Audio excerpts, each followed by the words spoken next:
Salut à tous les hommes de Dieu, shalom à vous. Nous sommes dans le cadre de notre cours de la zoologie biblique, dans notre école biblique gratuite.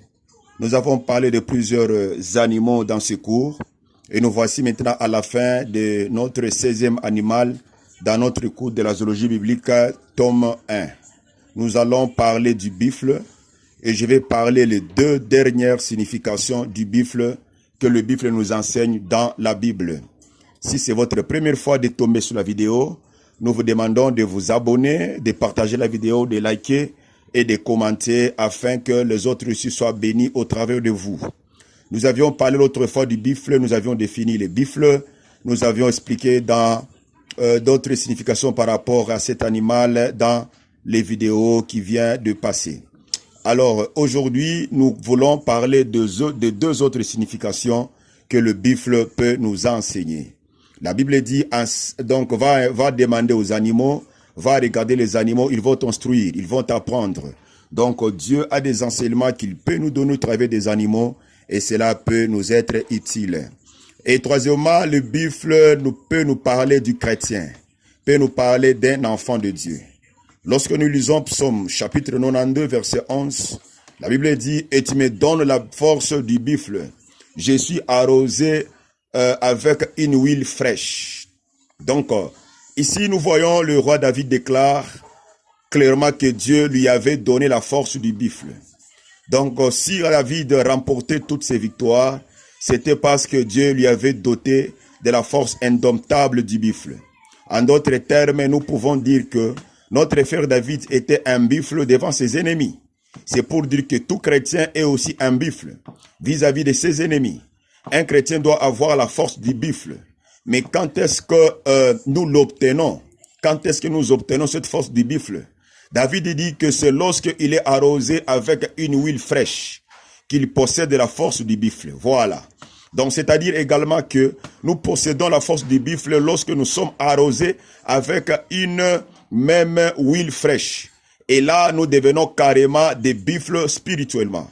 Or, c'est depuis le jour de la Pentecôte que nous fûmes arrosés avec l'huile fraîche et sainte. Et notre huile en question, c'est le Saint-Esprit, c'est l'onction du Saint-Esprit que nous avons reçue. Cela explique que c'est à partir de ce jour-là c'est à partir de ce jour de la Pentecôte que nous étions devenus des buffles spirituels. Nous pouvons dire que le Saint-Esprit était venu pour faire de nous des buffles divins, possédant des cornes redoutables. Moïse aussi pouvait dire à Joseph pouvait voir Joseph avec la force du buffle. Parce que Dieu, là où Dieu est, là où le Saint-Esprit est, il dote les humains, c'est-à-dire ses fils et ses filles, de la force du buffle. Donc David avait la force du buffle parce qu'il était oint d'une huile fraîche. Et cette huile, nous disons que c'est l'onction du Saint-Esprit. Donc par là, nous pouvons voir et dire que Dieu est bon. Donc, bien-aimés dans le Seigneur, sachons à partir de maintenant que nous possédons une force surnaturelle, une force divine, la force terrifiante du buffle. Nous possédons également ces redoutables cornes pour frapper spirituellement le diable. Donc, nous pouvons parler que l'onction, l'huile fraîche qui tombait sur la tête de David était l'onction et la force aussi, ces cornes, c'est la puissance. Parce que quand la Bible nous parle de cornes, elle nous parle de la puissance. Parce que les cornes sont la force d'un animal. Les cornes sont les éléments de sa défense. Les cornes sont les armes d'un animal. Donc quand nous voyons les cornes, nous voyons la puissance. Les cornes sont un symbole de la puissance. Nous voyons aussi l'onction du Saint-Esprit nous donne de la puissance. Donc avec l'onction du Saint-Esprit qui nous rend capables par ces cornes pour frapper spirituellement le diable, les démons et les sorciers, les magiciens et tous les ennemis qui peuvent s'élever contre notre vie, contre notre foyer, contre notre voyage, notre promotion, nos études et contre nos projets d'avenir. Donc, nul ne résistera devant la force du buffle dont Dieu nous a donné. Voilà. Donc, un chrétien est aussi l'image du buffle. De la même manière que David n'avait pas connu aucun échec dans tous ses 44 combats, Parce que David avait un secret, il avait l'onction sur sa tête.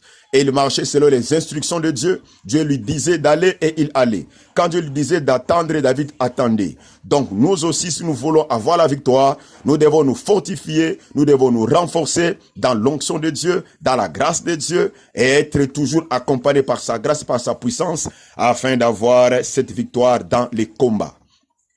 Et quatrièmement, le buffle peut nous parler aussi des apôtres au jour de la Pentecôte. Lorsque nous voyons Psaume 92, 11, nous révèle que lorsque on est loin de l'huile sainte, lorsqu'on reçoit le Saint-Esprit, Dieu dote directement la personne de la force du buffle. Cela s'est réalisé dans la vie de Pierre. Pendant que le Seigneur Jésus était sous la croix, et après sa mort, Pierre était devenu craintif. Pierre était devenu peureux. Vous allez voir que Pierre était un peureux. Il avait peur même de la femme qui lui avait demandé si c'est lui qui était avec le Seigneur. Vous voyez, il n'y a même avec serment. Matthieu 26, 69 à 72. Mais après avoir reçu l'huile fraîche du Saint-Esprit le jour de la Pentecôte, l'apôtre Pierre était complètement transformé en une autre personne. Lui qui avait peur, même devant une femme, il commençait à affronter des rois et des peuples, nombreux jusqu'à augmenter à 3000 âmes le nombre de ceux qui étaient sauvés. Donc nous comprenons que l'apôtre Pierre était devenu tout un buffle. Le Seigneur Jésus-Christ est notre véritable buffle. Et lorsqu'il promettait aux disciples d'attendre une puissance venant d'en haut, dans Actes 1:8, il leur promettait la puissance, c'est-à-dire l'huile fraîche, l'onction du Saint-Esprit, qui est la force du buffle. Donc vous êtes un chrétien, vous êtes un enfant de Dieu, mais vous demeurez dans la crainte et dans la peur de vos ennemis, des sorciers, de la famille des démons. On vous a donné peut-être de fausses prophéties que votre père ou votre mère ou encore vos frères et sœurs, voire même votre oncle, tante, cousin et consorts sont des sorciers. Vous vous êtes infondré totalement dans la peur. On vous a peut-être dit même de les chasser de chez vous et vous l'avez fait par crainte de vous tuer. Nous vous disons ceci, vous vivez dans la crainte parce que vous n'êtes pas encore devenu un vrai buffle. Ainsi vous fuyez même les sorciers.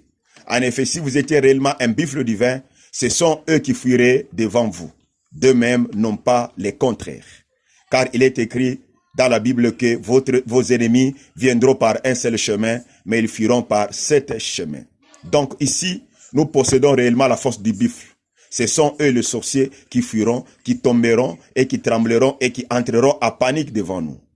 Et nous resterons fermes et concentrés dans notre vie spirituelle. Donc, le buffle peut représenter les croyants.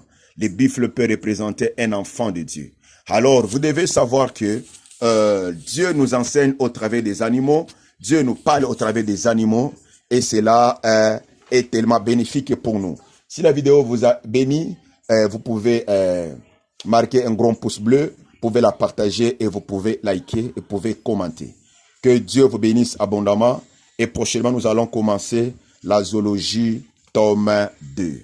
Là, nous allons parler de plusieurs animaux et nous allons encore expliquer. Que Dieu vous bénisse abondamment.